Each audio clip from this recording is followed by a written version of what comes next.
स्वाति सिंह जी। राधा वल्लभ सिंह। राधा वल्लभ श्री हरिवंश। महाराज जी, महाराज जी, मेरी कोई संतान नहीं है, परंतु उसकी प्राप्ति के लिए शरीर की माता जी प्राय अलग अलग भगवान के पाठ करने को बोलती है। उनकी प्रसन्नता के लिए मैं कर तो लेती हूँ, पर श्री जी की शरणागत होने के कारण पूर्ण भाव नहीं बन पाता। कहीं श्री जी या अन्य या उन भगवान के प्रति अपराध तो नहीं बन रहा, मतलब अंदर से भाव नहीं रहता। पर कोई और भगवान है नहीं, एक ही है। हाँ, उनको विविध नाम है, विविध रूप हैं, विविध आराधनाएं हैं। हमारी समझ में तो भक्ति के 3 स्वरूप हैं।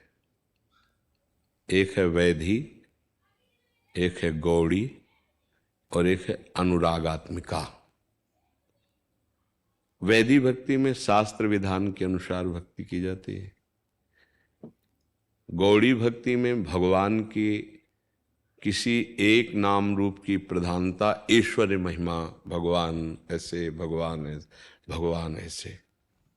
और अनुरागात्मिका भक्ति में मेरे लाडिले, जैसे अपने वृंदावन की उपासना, बांके बिहारी लाल, राधा वल्लभ। यहाँ भगवान नहीं बोलेंगे बांके बिहारी भगवान की जय, ऐसा नहीं बोला जाता। बांके बिहारी लाल की जय, राधा रमण लाल की जय, राधा वल्लभ लाल। इस अनुरागात्मिका भक्ति में फिर दूसरों न कोई, मेरे तो गिरधर गोपाल। इसमें सिद्धांत नहीं है कि हम किसी अन्य वासना या कामना की पूर्ति के लिए किसी और के आगे हाथ भी जोड़ दें।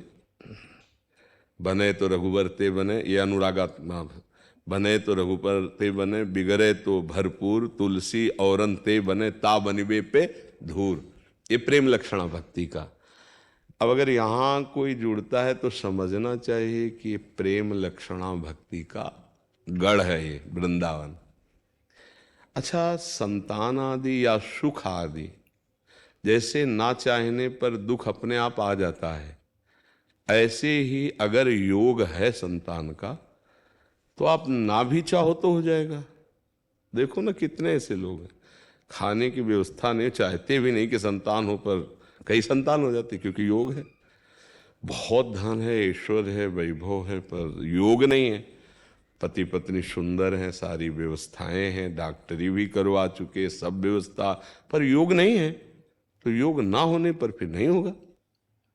अब उसमें आप कोई पाठ करो, कोई ऐसा करो, कुछ ऐसा करो, फिर ना हो तो फिर आप उसमें भगवान पर अश्रद्धा करो, वो तुम्हारा अज्ञान होगा। अश्रद्धा से भगवान में कोई फर्क नहीं पड़ता है।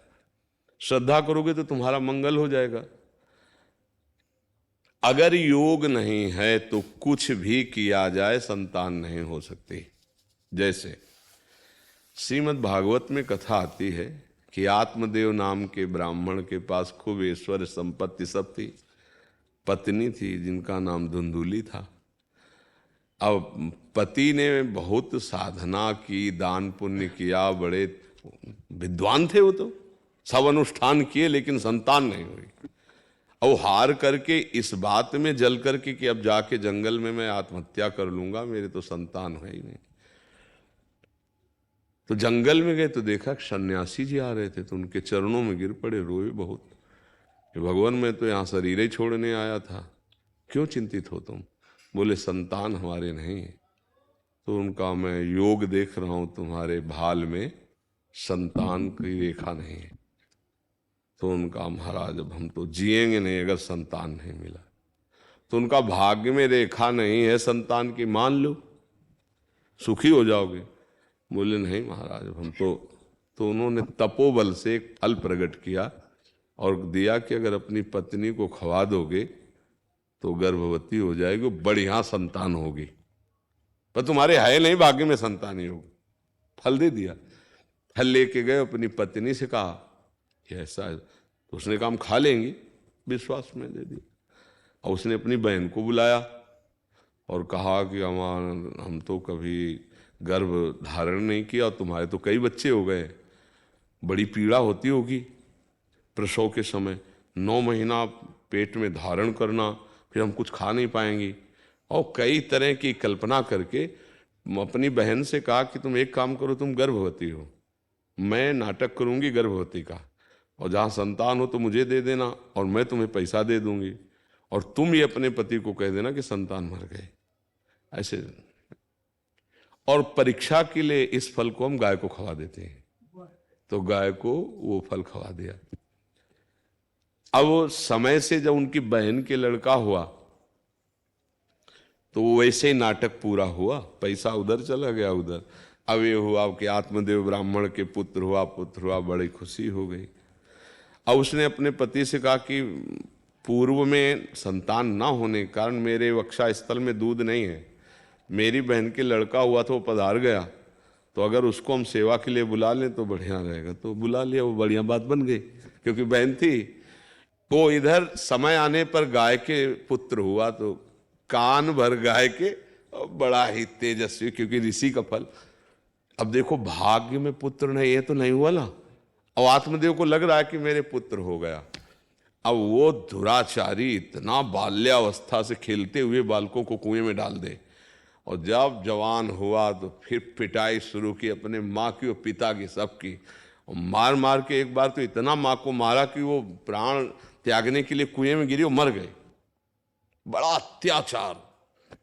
वो तब गोकर्ण जी से, वो बड़े शांत और शास्त्र ज्ञानी, आत्मदेव जी ने प्रार्थना, बेटा मेरा कल्याण कैसे होगा, मैं तो फंस गया पुत्र मोह में, और ये धूर्त ऐसा पुत्र पैदा हुआ। तो उनका पिताजी, भगवान का आश्रय लो, लोक धर्म का त्याग करो, संतों की समाज में बैठो तो तुम्हें पता चलेगा जीवन का लाभ क्या है। धर्मम भजस्व सततम त्यज लोक धर्मान, सेवन सदा साधु पुरुषं जहि काम तृष्णाम, अन्यस्य दोष गुण चिंतन मास मुक्त्वा, सेवा कथा रसमहो नितराम पिबत्तुम। ये उपदेश किया। वो गए और भगवान का चिंतन करते हुए उनका, अब ये घोर पापाचारी पाप करके फिर वैश्याओं के संग उनके प्रभाव से मरा भूत बना। तो उसी के लिए गोकर्ण जी ने भागवत की कथा कराई। तो नहीं हुआ ना पुत्र, सब पूरा नाटक रच दिया गया लेकिन नहीं हुआ उनसे, क्योंकि भाग्य में नहीं था। हमें लगता है कि हम अपने इस बात को अंदर से जानते हुए कि हमारे भाग्य में यदि संतान होगी तो हो ही जाएगी, और नहीं है तो फिर नहीं होगी, ये पक्का है। तो होगी तो श्री जी से, प्रियालाल से, और अगर इनसे नहीं होगी तो फिर किसी से भी नहीं होगी। इतना तो समझना है कि हमारे श्यामा श्याम से यदि नहीं हुआ तो हैं तो सब इन्हीं की विभूतियां हैं, तो सब इन्हीं के स्वरूप, फिर किससे होगा। इसलिए हम अपनी अनन्यता, अपनी भक्ति, अपने आराध्य, ऐसा तो। और फिर अगर अभी अनन्यता नहीं आई है, भक्ति गौड़ी है, और आपका मन कहीं किसी देवता की आराधना करता है तो कोई पाप है नहीं, वहां भी समझ लीजिए कि ये भी भगवान की विभूतियां ही तो हैं। पर हमें लगता है यदि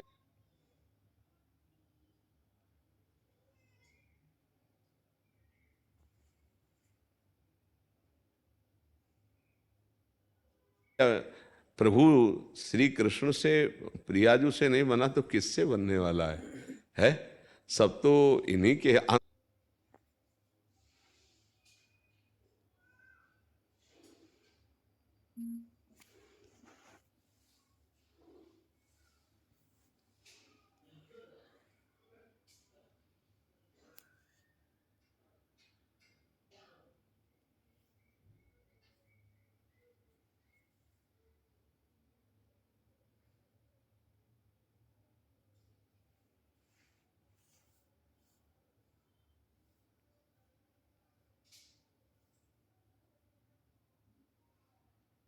है, इनसे नहीं बना तो किससे? देख लेना चाहिए, किसका प्रश्न है?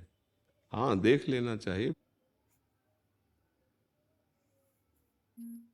विचार पूर्वक देख लेना चाहिए। यही हम इनसे कह देते हैं, हमारे भी आपने सब संतुष्टि कर दी थी महाराज जी, तो हमारी पत्नी के भी नहीं है जी, इनसे भी हम यही कह देते हैं जी, श्री जी को जब देना होगा तो दे देंगे, नहीं तो स्वयं आ जाएंगे। हमारे इसमें श्री जी की सेवा में कई ऐसे परिवार हैं जिनकी संतान नहीं हुई, आजीवन के लिए अब ब्रह्मचर्य लेकर खूब भजन साधन और प्रभु को अपना मान लिया, जीवन कृतार्थ हो गया। समझो, अगर हमारे पास संतान नहीं तो भगवान ने कर्तव्य से बचा दिया, प्रपंच के कर्तव्य। अब हम परम कर्तव्य में लग जाएं, दोनों पति पत्नी, खूब नाम जप करें, खूब भजन करें, भजन करके भगवान को प्राप्त कर लें, सब कुछ हो गया। जिसको भगवत प्राप्ति हो जाती है वो सब ऋणों से मुक्त हो जाता है। देव ऋण, ऋषि ऋण, मातृ ऋण, पितृ ऋण, एकादश स्कंद में भगवान वर्णन करते हैं।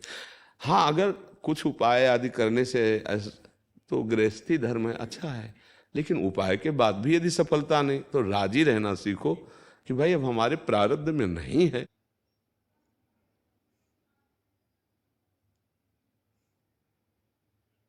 अब नहीं है तो फिर क्या उपाय किया जा सकता है, तो उसको धैर्यपूर्वक सहना चाहिए। फिर अन्य उपाय नहीं करना चाहिए कि हम इधर से उधर से, फिर वो वही धुंधकारी वाली बात।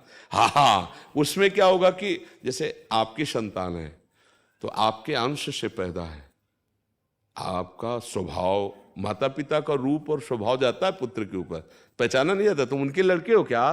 बोले क्यों? बोले आकृति मिलती है और देखो डीएनए भी मिलता है, नहीं मिलता, और स्वभाव, आचरण, माता पिता का ढांचा पुत्र के ऊपर आता है ना, पुत्र या पुत्री संतान के ऊपर, उससे गुण भी आते हैं। अब वो कहाँ से प्रकट हुआ, उसके क्या संस्कार हैं, उसके क्या गुण हैं, वो आएगा। तो धुंधकारी जैसे बहन का लड़का है, आतंक मचा दिया, क्या क्या लीलाएं। तो हमें लगता है यदि हमारे भाग में पुत्र सुख नहीं बदा है तो नहीं बदा है। अगर जबरदस्ती करोगे तो हो सकता है कि फिर आपका जीवन क्लेशमय हो जाए, आनंद छूट जाए। इसलिए भगवान को अपना मान लो, जो मानो इनको, तो पुत्र मानो तो भी राजी है, पिता मानो तो भी राजी है, भगवान तो बहुत करुणामय है। इन्हीं को अपना मान के फिर भजन करे, क्योंकि जब प्रारब्ध में नहीं है तो फिर भजन करे, भजन से भगवत प्राप्त। और देखो जिनके पुत्र हैं उनके लिए विमाने थोड़ी आ रहे हैं भाई लड़का है तो विमाने गली में रोते घूम रहे कि हमारे लड़के ने सब कुछ लिखवा लिया और घर के बाहर कर दिया आपको। आए बहुत से लोग तो महान दुखी हैं, हाँ, तो संतान से दुखी। हाँ, तो इसीलिए नाम जप करो। अच्छा, संतान हुई, कुमार्गामी हुई, जेल गई, पूरा जीवन जलता है माता पिता, क्या पूरा माता पिता जीवन भर जल।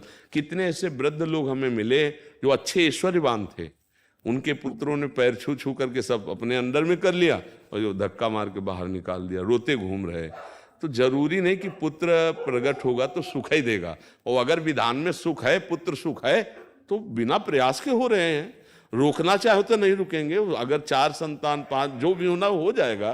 देखो ना गांव में, देखो ना, खाने को नहीं 4-4 लड़के हैं। तो हमें लगता है भगवान के आश्रित रहे और जैसे प्रभु हमें रखे हमें राजी रहना चाहिए।